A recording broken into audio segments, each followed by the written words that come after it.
नमस्कार। आप सभी का वाव शब्दावली महोत्सव में पुस्तक विमोचन के एक और सत्र में स्वागत।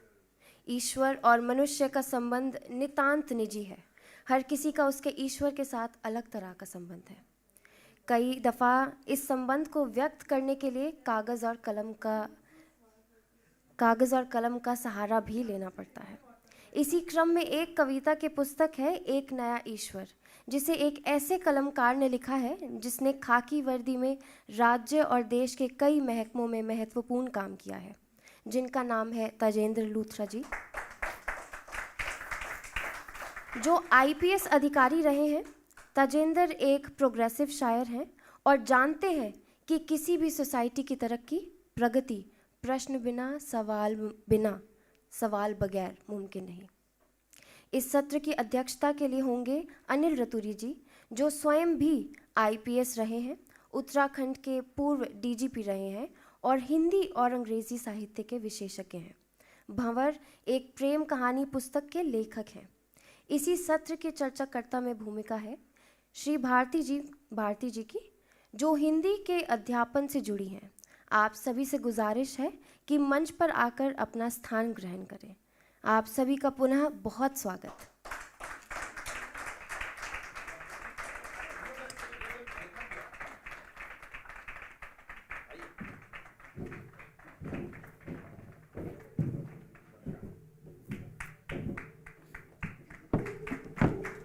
चर्चाकर्ता से अनुरोध है कि वह सत्र को आगे बढ़ाएं। धन्यवाद। धन्यवाद। आज ये सत्र इस पुस्तक से जुड़ा है जो एक काव्य संग्रह है, एक नया ईश्वर।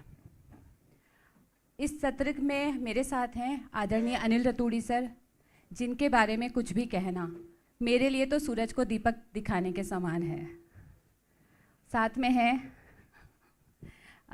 तजेंद्र लूथरा जी, जिनका ये संग्रह है। इस संग्रह में उन्होंने 124 कविताएं लिखी हैं। हर एक कविता ऐसा लगता है जैसे उनकी मन की गहराइयों को दर्शाती है, दिखाती है, उनकी भावनाओं को व्यक्त करती है और उनको एक महान कवि बनाती है। तो उनके बारे में भी, एक महान कवि के बारे में क्या कहूँ मैं, इतना ही कहना काफ़ी होगा कि अगर आप इस पुस्तक को पढ़ेंगे तो आपको भी अनुभव होगा कि वो कितने गहरे तक जाते हैं। 124 कविता हैं इसमें। अगर सर आज्ञा दें तो मैं कुछ उनकी पंक्तियों से शुरू करना चाहूँगी। सबसे पहले जी, अच्छा ठीक है, सबसे पहले हम पुस्तक का विमोचन करेंगे, उसके बाद हम कार्यक्रम को आगे बढ़ाएंगे। आप भी आ जाएं।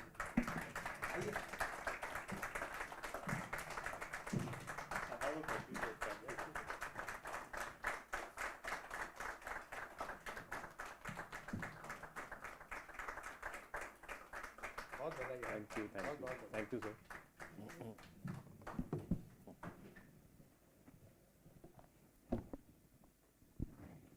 आप सभी से अनुरोध है कि इस कविता संग्रह में, इस काव्य संग्रह में इतनी विविधता है कि एक बार आप इस पुस्तक को अवश्य पढ़ें।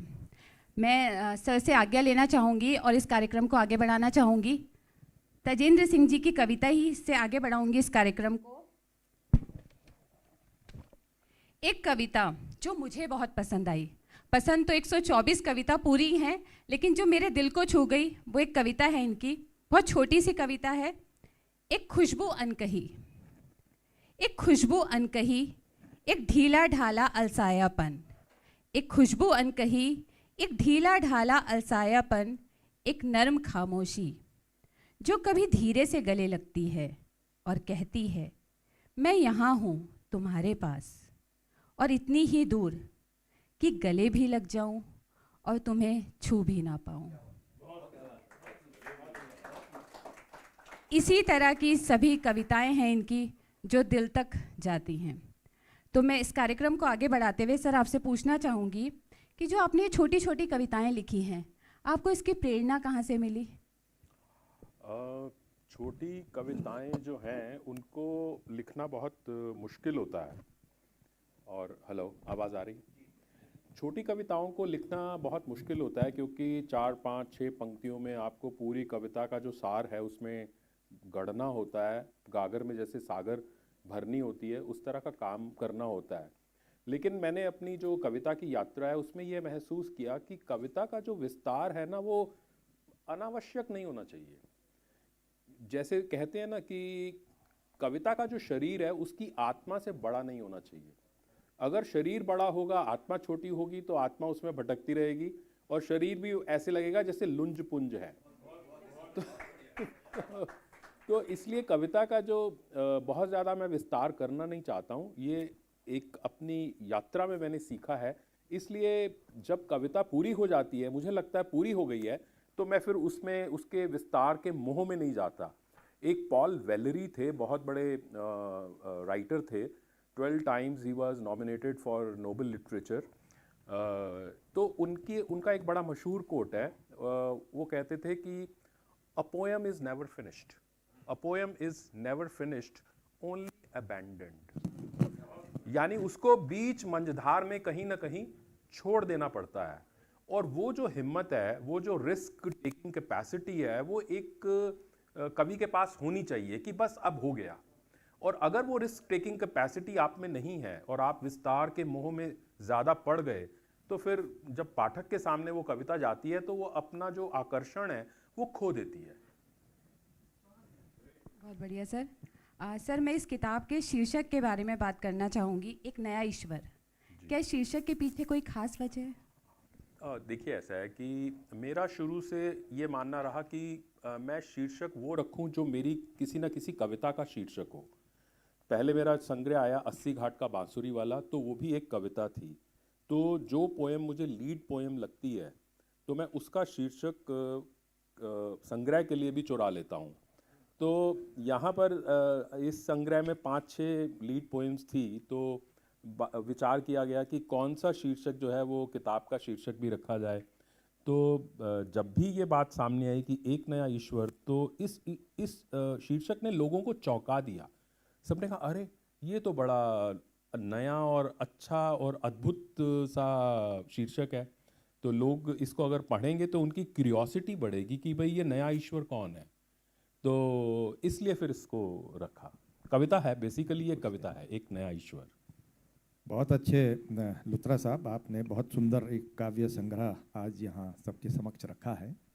और मैंने आपके जो पूर्व आपकी जो रचना है उसके बारे में भी कुछ सुना, यद्यपि मैंने उसे पढ़ा नहीं है। वो भी 80 घाट का बांसुरी वाला जो है आपने लिखी है। तो कुछ, वैसे तो मेरी आपसे भी कुछ चर्चा हो रही थी, लेकिन यहाँ कुछ जो हमारे लोग बैठे हैं उनके लिए भी मैं फिर से आपसे प्रश्न दोहराना चाहता हूँ। एक तो कुछ ऐसे स्टीरियोटाइप्स होते हैं जो आम समाज में रहते हैं कि एक तो पुलिस अधिकारी, तो पुलिस अधिकारी आमतौर पर एक सांचे में डाल दिया जाता है और ये माना जाता है कि वेदना, संवेदना और इन चीज़ों से तो इसका कोई दूर दराज तक कोई मतलब नहीं है। कविता तो खैर बहुत दूर की बात है। तो एक तो ये इशू, और दूसरा आप हमारे देश के बड़े बहादुर सिख कम्युनिटी से हैं जो फौज में भी हैं, पुलिस में भी हैं। आमतौर पर अंग्रेज़ी और उर्दू का उनका जो संबंध रहा है वो उससे, तो वो भी एक स्टीरियोटिपिकल बात है क्योंकि व्यक्ति व्यक्ति में भिन्नता हो सकती है। तो एक तो पुलिस अधिकारी, दूसरा एक सिख पुलिस ऑफिसर, और उसके बाद लिख रहे हैं हिंदी में। और पहला जो है वो आपका 80 घाट से, वो भी बिल्कुल ठेठ, बिल्कुल खालिस, बिल्कुल हिंदी प्रांत की जो मुख्य धारा की जो काशी है वहाँ के बारे में। और अब दूसरी आपने जो लिखी है वो तो खैर एक नया ईश्वर। लेकिन मेरा मुख्य प्रश्न ये है कि एक पुलिस अधिकारी के रूप में और एक हिंदी लेखक के रूप में जो आपने इस स्टीरियोटाइप को तोड़ा है, उसके पीछे आपकी व्यक्ति विशेष क्या प्रेरणा, क्या भावनाएं, क्या भूमिकाएं, क्या पास्ट रहा है, उस पर थोड़ा सा आप अगर बोलना चाहें। मुश्किल प्रश्न किए हैं आपने। पहला प्रश्न तो ये है कि एक पुलिस ऑफिसर के होते हुए आप लेखक या पोएट कैसे हो सकते हैं। इसके बारे में मैंने ये कहना है, आज मैंने I have spend 33 years in the police service, और अगर मैं रिफ्लेक्ट करूं, पीछे देखूं, तो मुझे लगता है कि 10 to 20% of my time in the police I would have spent on chasing criminals or planning to chase criminals or investigating criminals. 80% of my time I have spent listening to people who have grievances, who have complaints. तो हम लोग मुझे लगता है कि जब हम training करवा रहे होते हैं आईपीएस की, ख़ास तौर से इवन सारे सिविल सर्विसेज में ये होना चाहिए, तो हमको ये समझाना चाहिए कि भैया आपका सबसे ज़्यादा टाइम जो है वो लोगों के ग्रीवांस को सुनने में जाता है, और इसलिए आपको अपने आप को उसी तरह से प्रिपेयर करना चाहिए कि हम एक अच्छे लिसनर हो सकें, थोड़े कंपोज्ड भाव के हो सकें कि जल्दी गुस्सा ना करें, अपने टाइम को ऐसे प्लान करें कि दिन में सबसे पहले हम कंप्लेनेंट्स को सुन लें या जैसे भी।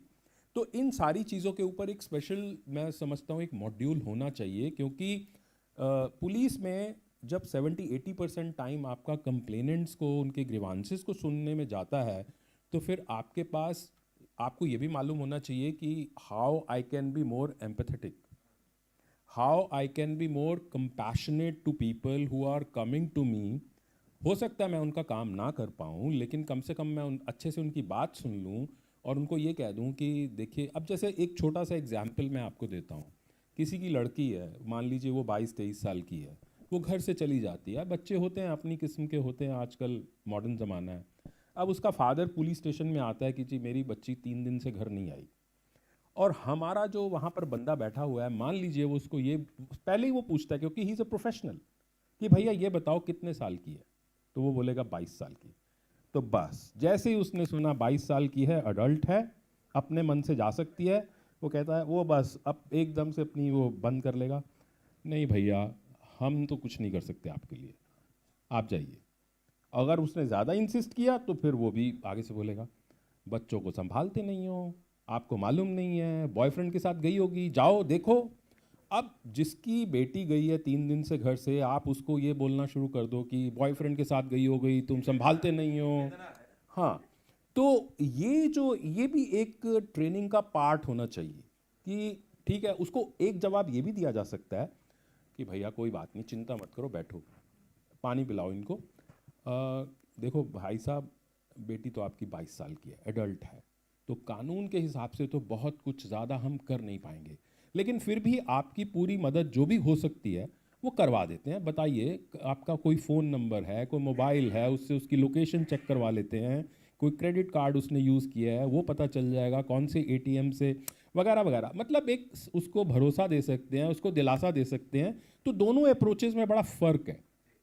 तो मेरा मानना है कि पुलिस ऑफिसर का जो ज़्यादा टाइम है वो विक्टिम्स ऑफ क्राइम को सुनने में जाता है, इसलिए उसको एम्पैथेटिक होना चाहिए, कंपैशनेट होना चाहिए, ये चाहे उसके पास नेचुरल वे में हो या उसको एक स्किल के रूप में वो ये सीखे, किसी भी तरह से सीखे, लेकिन उसके पास ये होना चाहिए। तो संवेदना की बात तो ये है। और दूसरी आपने कही हिंदी वाली बात, तो बचपन से मुझे लैंग्वेजेस के बारे में काफ़ी रुझान रहा है।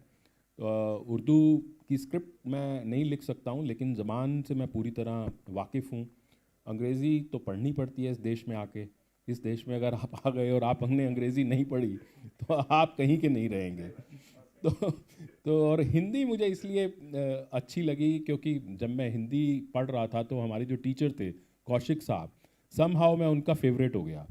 अब वो गुरु के आप फेवरेट हो जाओ, वो आपके ऊपर हाथ रख दे तो आप उस लैंग्वेज में, उस लिटरेचर में और ज़्यादा करने लग जाते हो। तो बस यहाँ से ये बहुत बात शुरू हो सराहनीय गई। आपने, आपकी पहल है हिंदी में। और जो आपने पुलिस अधिकारी के बारे में, स्वयं भोगी हूँ उस बात का, क्योंकि हम लोग इतने लोगों से मिलते हैं, अगर जो संवेदनशीलता रहे थोड़ी भी, तो उसको अभिव्यक्त करने का सबसे ज़्यादा अवसर हम ही को मिलता है। आप अगला प्रश्न आप पूछें। फिर मैं- शायद यही कारण है कि आपने अपने काव्य संग्रह का अंग्रेजी में भी अनुवाद किया है कई जगह, हाँ, तो इसमें आपको क्या परेशानी अनुभव हुई? देखिए, पोइट्री को इंग्लिश में ट्रांसलेट करना बहुत मुश्किल काम है, और सेल्फ ट्रांसलेट करना तो और मुश्किल काम है, क्योंकि जब आप एक लैंग्वेज में लिखते हैं तो उस लैंग्वेज को लिखते लिखते आपके पास एक वॉइस आ जाती है। आप उस वॉइस को फॉलो करते करते अपनी कविता लिखते हैं। अब उसी वॉइस को छोड़ना, क्योंकि दूसरी भाषा में जा रहे हैं, तो उस भाषा के हिसाब से कभी कभी एक वॉइस को थोड़ा अमेंड करना पड़ता है या उसको एक नए सिरे से गढ़ना भी पड़ता है। तो इसमें मुझे लगता है कि परेशानी ज़्यादा है, क्योंकि अगर कोई दूसरा ट्रांसलेटर होगा, अब जैसे मेरी कविताओं का रशियन में भी अनुवाद हुआ, तो जो रशियन प्रोफेसर हैं वो अपनी मर्जी से जो मर्जी कर ले, मुझे मालूम ही नहीं है मुझे मालूम ही नहीं है, मेरा उसके ऊपर कोई कंट्रोल ही नहीं है लेकिन मैं चूँकि दोनों भाषाओं को जानता हूँ, तो मुझे उससे जस्टिस करने के लिए एक नई आवाज़ गढ़नी पड़ती है। तो ये मुश्किल काम है। और फिर अमेरिकन लिटरेरी जर्नल्स में भेजना, और वहाँ पर हमारे जैसे लोग तो अननोन पोइट्स हैं, तो वहाँ पर हमारे जैसे लोगों की जो एक्सेप्टेंस रेट है वो 3% है। 97% रिजेक्शंस होते हैं, और जब वो वापस आती हैं ईमेल्स रिजेक्ट होकर, तो दिल को धक्का बड़ा लगता है तो बट ये है कि ये एक यात्रा है, प्रोसेस है, जर्नी है, चलती रहेगी। काफ़ी सारे जर्नल्स में मैं छप चुका हूँ, और कुछ बहुत इन्फ्लुएंशियल जर्नल्स जैसे न्यूयॉर्क क्वार्टरली में भी मैं छपा हूँ। तो बट ये एक यात्रा है, चलती रहेगी। इसमें मज़ा आता है जब लगता है कि हाँ देखिए आप वहाँ तक भी पहुँच गए, तो मज़ा आता है। एक लुथरा जी, आपने जो इसमें एक कविता आपने लिखी है जो अरबी घोड़े वाली है, जी जी। तो आप इस समय वर्तमान में एक वर्दी में हैं, और मैं तो खैर अब लिबरेट हो गया हूँ फिलहाल उससे। आप और हम जानते हैं इस बात को एज पुलिस ऑफिसर्स कि कुछ हद तक हमारी जो अभिव्यक्ति की जो अधिकार हैं उनमें कुछ कटौती हो जाती है वर्दी में आने के बाद। जो कि फंडामेंटल राइट्स सबके हैं हमारे, उसमें कुछ कटौती हो जाती है अनुशासन के आधार पर। और एक कवि की जो है वो अभिव्यक्ति फूट फूट कर निकलना चाहती है, और वो उसके अंदर स्वतः स्फूर्ति उसमें रहती है। और आपने इसमें एक तो कविता कैसे उसकी जो प्रक्रिया है उसके बारे में भी कुछ लिखा है कि वो आपकी जब आपको वो उद्वेलित करती है और फिर आप परेशान रहते हैं, और जब उससे उद्वेलित होते हैं तब जब आप उसको अभिव्यक्त कर देते हैं तो आपको एक प्रकार से चैन का रस भोगते हैं आप। तो दो मेरे सवाल हैं। एक तो वर्तमान में वर्दी में, उस सांचे में, उस अनुशासन में अभिव्यक्ति को जो एक प्रकार से बंद करके रखने की जो कशमकश है, और दूसरी तरफ ये कविता को सृजन करने की जो स्फूर्ति आपके अंदर है, इसके बारे में आप थोड़ा सा बताएं, और उस कविता को थोड़ी सी उसका उद्धरण भी करें कृपा। जी जी, फिर आपने बहुत मुश्किल सवाल पूछ लिया। देखिए ऐसा है कि कविता में, पोइट्री में एक खूबी है, और उसके लिए मैंने चुना इसको, क्योंकि जब आप प्रोज लिखते हैं, गद्य लिखते हैं, तो आपको बड़ा डिटेल में स्पेसिफिक लिखना पड़ता है। और जिस बदलाव, जिस बेचैनी की आप बात कर रहे हैं, उसको अगर आप गद्य में, प्रोज में स्पेसिफिक डिटेल में लिखेंगे तो वो प्रॉब्लम आएगी। पोइट्री में एक कमाल की चीज़ ये है कि पोइट्री एक ऐसी जॉनरे है जो आपको दोनों चीज़ें देती है। वो आपको एब्स्ट्रैक्ट यानी फिलोसॉफिकल, आइडिएशन, एकेडमिक बात कहने का भी मौका देती है, और उसी चीज़ को आप स्पेसिफिक डिटेल में भी इंडिविजुअलाइज कर सकते हैं। तो अगर आपको अभिव्यक्ति की कोई ऐसी बात कहनी है जिसमें थोड़ा सा खतरा है, तो आप उसको एब्स्ट्रैक्ट लेवल पे कहिए, आप उसको फिलोसॉफिकल लेवल पे कहिए। और ये जो खूबी है ये गालिब साहब में बहुत ज़बरदस्त है। गालिब साहब में, और ये कमाल बहुत कम पोइट्स में है जो गालिब साहब में ये कमाल है, कि वो एक ही कपलेट, एक ही शेर के दो मिसरे होते हैं। एक मिसरे में वो फिलोसॉफिकल बात कहेंगे, आइडिएशनल कहेंगे, एकेडमिक कहेंगे, यूनिवर्सल कहेंगे, और ऐसा लगेगा जैसे वो एक उपदेश दे रहे हैं, एक प्रीचर बोल रहा है।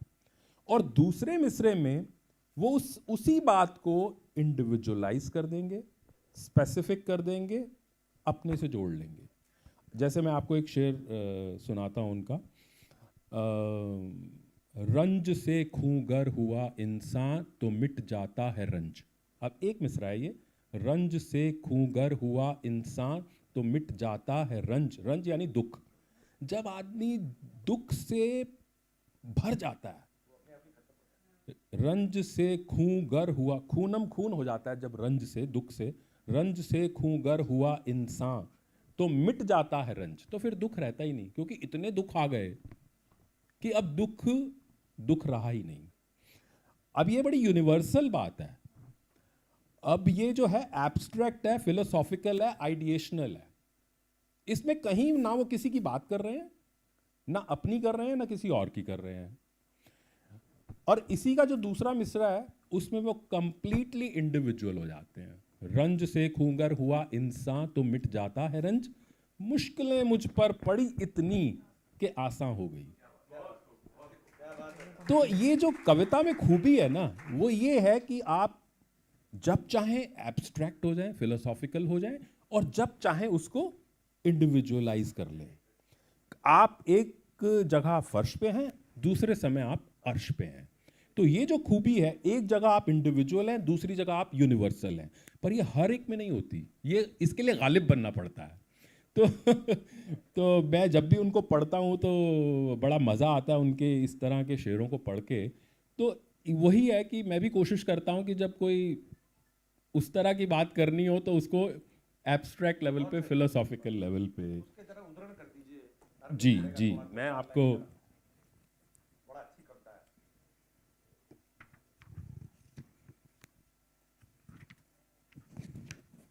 आपको मैं ये 1-2 मिनट ही लगेंगे, पूरी सुना देता हूँ। बहुत बड़ी कविता नहीं है। अरबी घोड़ा। बेतहाशा भागते डोहते एक ही दिशा में होकर नतमस्तक, और वो भी बिना किए प्रश्न, थक गया हूं मैं। बेतहाशा भागते डोहते एक ही दिशा में होकर नतमस्तक, और वो भी बिना किए प्रश्न, थक गया हूं मैं। बहुत हो चुका अब, बहुत हो चुका अब, एक हाथ से नोच लूं आंखें बुझाती चमड़े वाली ऐनक। एक हाथ से नोच लूं आंखें बुझाती चमड़े वाली ऐनक, दूसरे से उतार फेंकूं दम घोटती काठी। दूसरे से उतार फेंकूं दम घोटती काठी, तीसरे से चीर दूं जुबान खींचती लगाम। तीसरे से चीर दूं जुबान खींचती लगाम, चौथे से काट दूं मर्म मारती मुश्कें। चौथे से काट दूं मर्म मारती मुश्कें, पांचवें से खोल दूं भ्रमित करती रकाब। पांचवें से खोल दूं भ्रमित करती रकाब, फिर एक छलांग से पटक दूं धरती पर। फिर एक छलांग से पटक दूं धरती पर, नकली नियम, घोटा हुआ ज्ञान, अपरीक्षित श्रद्धा और मनमानी सत्ता। व्यवस्था के सवार को पटक दूं। फिर एक छलांग से पटक दूं धरती पर, नकली नियम, घोटा हुआ ज्ञान, अपरीक्षित श्रद्धा और मनमानी सत्ता। फिर खुद सवार हो अपने पे, फिर खुद सवार हो अपने पे, कहूं तुम्हें मुस्कुराकर। फिर खुद सवार हो अपने पे, कहूं तुम्हें मुस्कुराकर, आओ अब दौड़ें अपने अपने दम पर। आओ अब दौड़ें अपने अपने दम पर। Thank you.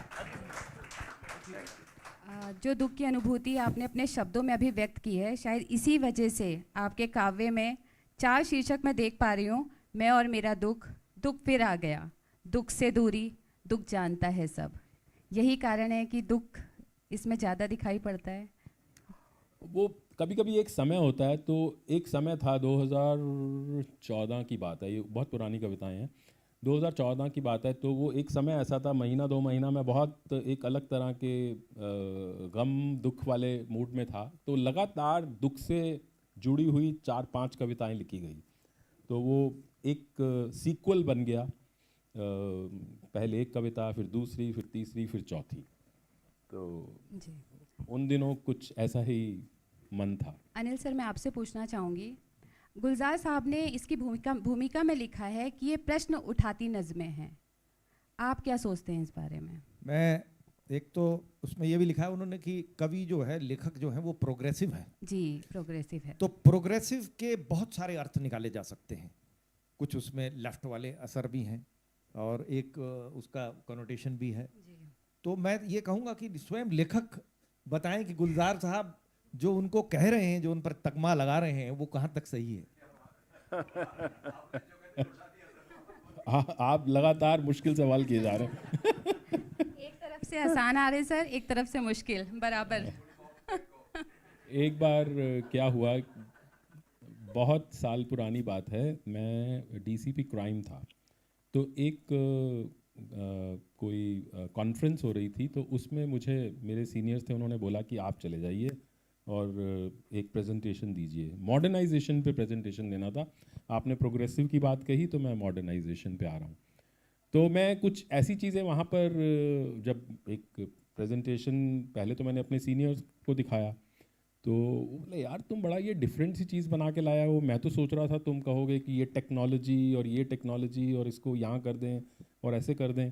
तो मेरा क्या प्रेजेंटेशन था कि सबसे पहले तो हमें ये करना चाहिए कि पुलिस स्टेशन में जो आदमी आता है वो अपने ग्रीवांस के लिए या अपने केस की इन्वेस्टिगेशन की बाकी सूचना पाने के लिए पुलिस थाने के अंदर नहीं जाएगा, क्योंकि अंदर जाता है तो वहाँ गड़बड़ी शुरू हो जाती है, वहाँ कोई ना कोई डीलिंग शुरू हो जाती है। तो हम क्या करेंगे कि रिसेप्शन के ऊपर ही एक मीटिंग रूम, जिसको हमने या कॉन्वर्सेशन रूम या उसको हमने कहा संक्रमण कक्ष, ट्रांजिशन, संक्रमण का मतलब होता है ट्रांजिशन, ट्रांजिटरी रूम, कि यहाँ आप 15, 20, 30 मिनट के लिए बैठ के, कॉरपोरेट्स में भी होता है कि आप किसी को मिलने जाते हो तो आपको वो अंदर नहीं जाने देते, वो बाहर ही उन्होंने एक रूम बना रखा है, आप वहाँ बैठिए, अंदर से ऑफिसर आएगा और वहीं बैठ के 15-20 मिनट आपके साथ कॉफ़ी पिएगा और बात करके आपका काम करके वापस चला जाएगा।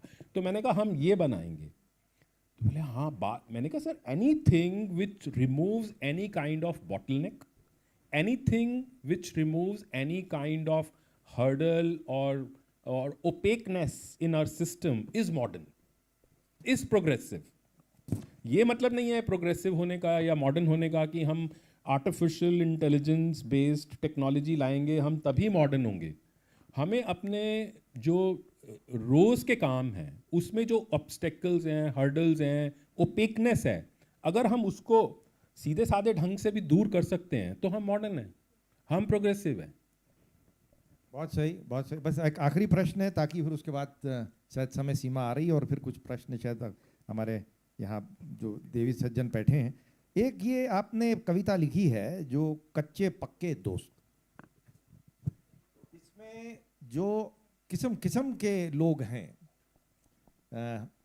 कोई महानायक हैं तो कोई धर्म के नायक हैं, तो कोई जोकर हैं, तो कोई खलनायक हैं, तरह तरह के जो ये व्यक्ति आपने इसमें बताए हैं, ये हमारे अपने भीतर है या ये समाज के जो भिन्न भिन्न लोग से हम मिलते हैं वो स्टीरियोटिप टाइप्स हैं, या दोनों का समावेश है? इस पर आप, यद्यपि कोई भी कविता और पुस्तक अपनी बात स्वयं कहती है, इससे हम वाकिफ हैं, लेकिन लेखक का क्या विचार है इसके पीछे? आपने बड़ी पैनी नज़र वाला सवाल किया फिर से। देखिए ये जो कच्चे पक्के दोस्त हैं, इसमें मैंने 5-6 तरह के दोस्तों की बात करी है। तो ये हमारी दुनिया के बाहर भी हैं और हमारे अंदर भी हैं। अगर मैं ये कहूँ कि मेरे अंदर कोई महानायक नहीं है तो ये झूठ है। मेरे अंदर भी, मेरे सेल्फ के अंदर, चाहे वो छोटा सा ही हो, एक महानायक है और ये महानायक बाहर भी है। इसी तरह से मेरे सेल्फ के अंदर एक छोटा सा खलनायक भी है। जब मैं अपनी चीज़ों को, अपनी भावनाओं को कंट्रोल नहीं कर पाता हूँ तो वो खलनायक वहाँ रहता है और कभी कभी उभर कर सामने भी आ जाता है, और ये खलनायक बाहर भी है। सिमिलरली जो जोकर है या विदूषक है वो मेरे मन के भीतर भी है, बाहर भी है। होता ये है कि हम जब अपनी जीवन को जीते हैं, यात्रा करते हैं, तो इन सब तरह के लोगों से हम मिलते हैं और मिलते मिलते कुछ चीज़ें हम इनसे ले लेते हैं और कुछ चीज़ें हमारे पास पहले से होती हैं। तो ये सारे दोस्त जो हैं ये बाहर भी हैं और अंदर भी हैं। बहुत सही, बहुत सही। तो आप कोई प्रश्न पूछना चाहते हैं या नहीं, कुछ? श्रोताओं से हाँ? पूछते हैं सर। श्रोताओं से अनुरोध है कि कोई अपना प्रश्न पूछना चाहे तो पूछ सकते हैं।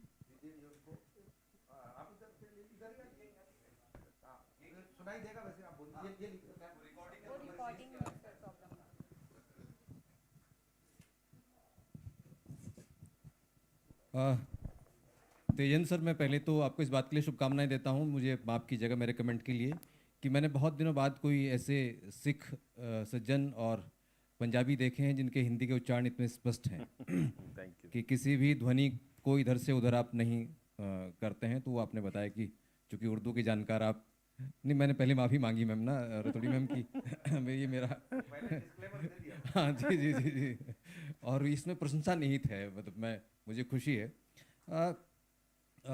आपकी कविताओं के विमर्श के क्रम में बात कई बार आई कि जो कवि का अपना मन है या कवि के अपने अनुभव हैं वो बहुत गहरे तक अंतर्निहित हैं।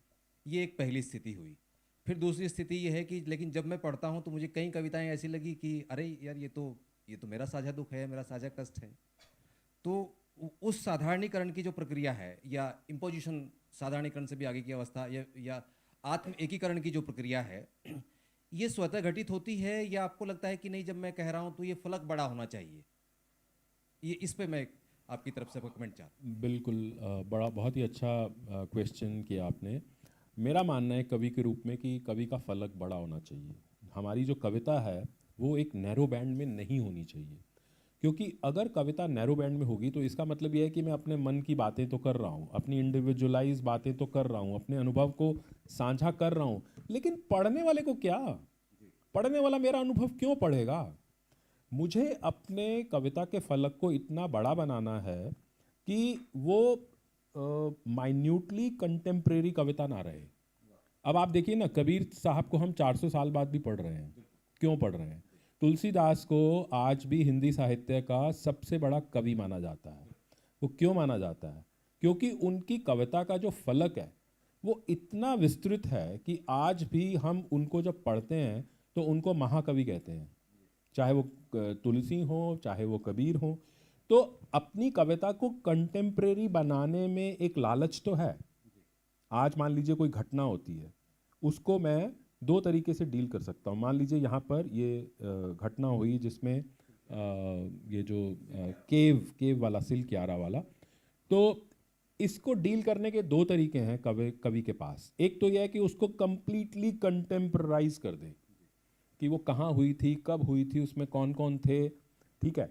उसका इमीडिएट फायदा तो है, जैसे न्यूज़ होती है, वो न्यूज़ आपको 24 घंटे के लिए तो अट्रैक्ट करती है और बहुत ज़बरदस्त अट्रैक्ट करती है, लेकिन 24 घंटे बाद उसकी शेल्फ लाइफ ख़त्म हो जाती है।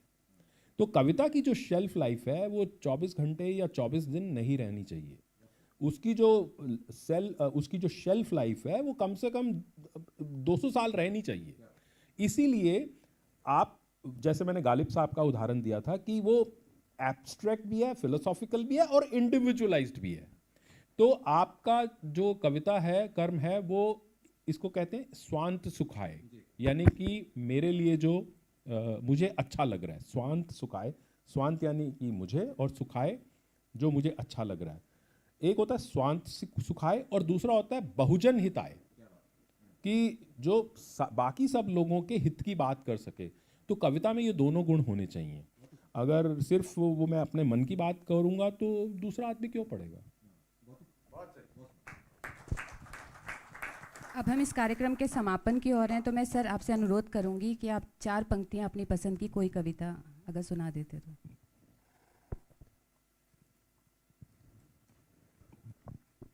वैसे तो आपने लिखी है, सभी आपको बहुत पसंद होंगी लेकिन फिर भी जो आपके दिल के बहुत करीब हो।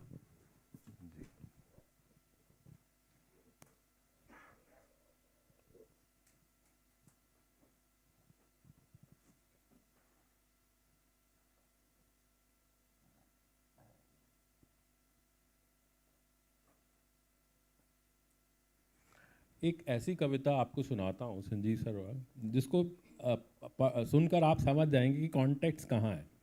हम सबको लाइफ में, पर्टिकुलरली हम लोगों को इस तरह के लोग मिलते हैं या इस तरह का कॉन्टेक्स्ट नैरेटिव हमारे जीवन में आता है। इस कविता का शीर्षक है, तुम ये सब कैसे कर लेते हो।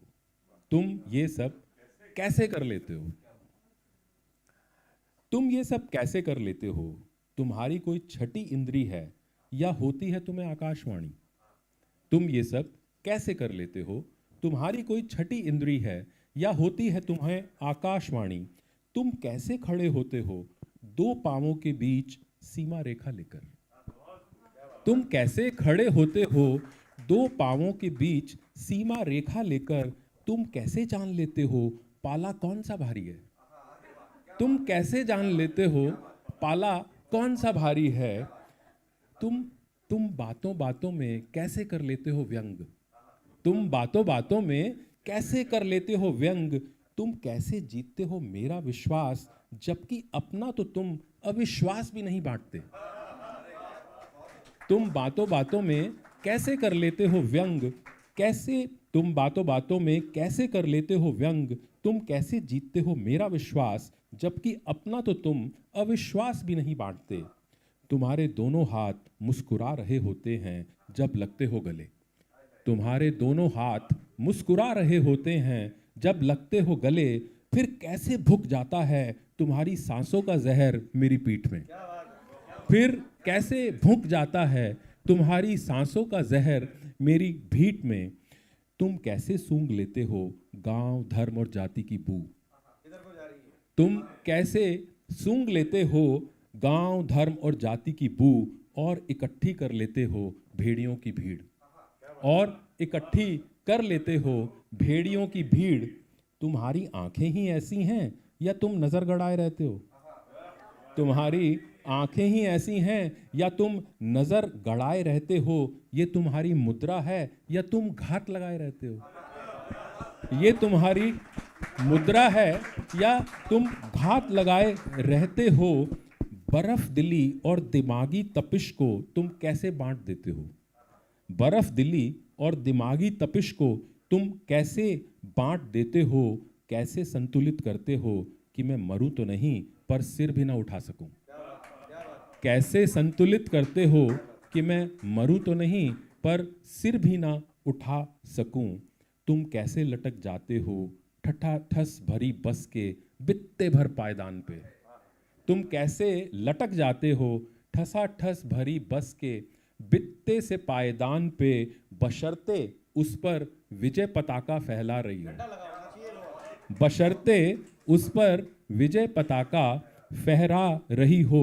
और सबसे बड़ी बात, तुम कैसे लड़ते हो अपने अपराध बोध से, और सबसे बड़ी बात, तुम कैसे लड़ते हो अपने अपराध बोध से। या कोई वर मिला है तुम्हें, या कोई वर मिला है तुम्हें, मुझे बस ये बताओ तुम ये सब कैसे कर लेते हो। बहुत मुझे सुंदर, बस बहुत ये सुंदर। बताओ, समय तुम ये सब हमारा कैसे हो गया, कर लेते लेकिन ये जो कविता है ये एक संवेदनशील मानव की भी, एक प्रशासनिक अधिकारी की भी, और पूरी व्यवस्था को उन्होंने वो अपने आप ही स्वयं भू बता दिया है कि जो जिस प्रकार से एब्स्ट्रैक्ट को सब कुछ कह भी दिया और कोई आप तक पहुंचा भी नहीं कोई आप तक पहुंचा भी नहीं। तो ये पर्टिकुलर से यूनिवर्सल और टाइमलेस कविताओं का संग्रह है। बहुत बहुत आपको बधाई, बहुत सराहना आपकी, और आपको बहुत शुभकामनाएं, और हमें पूरी आशा ही नहीं पूरा विश्वास है कि ये बहुत सराही जाएगी। बहुत बहुत शुभकामनाएं आपको, बहुत बहुत धन्यवाद। Thank you, thank you, thank you, thank you.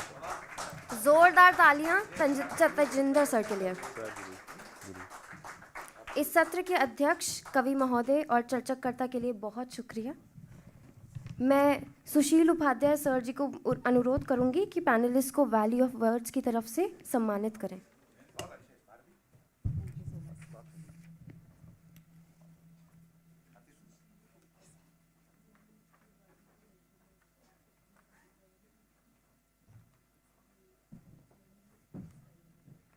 Sir, आपको सुनना वास्तव में आज के दिन को सार्थक करना रहा। और संजीव सर, मुझे लगता है कि जो लोग आज सेशन में नहीं आए होंगे वो वास्तव में एक बड़ी चीज से वंचित है। थैंक यू, थैंक अच्छा, जो आप ही नहीं, आप लीजिए।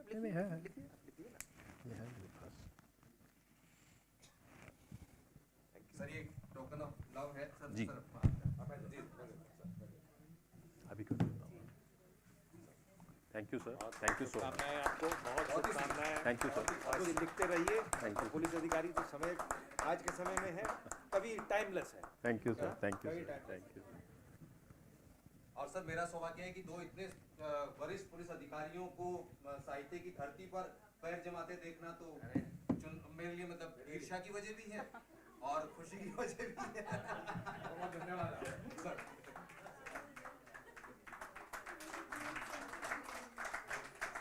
Thank you so much.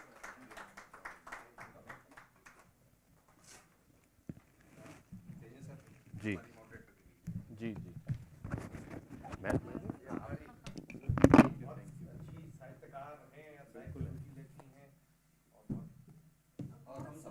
फुलवारी का अंग है सर के यहाँ एक साहित्यिक मंच का आयोजन होता है।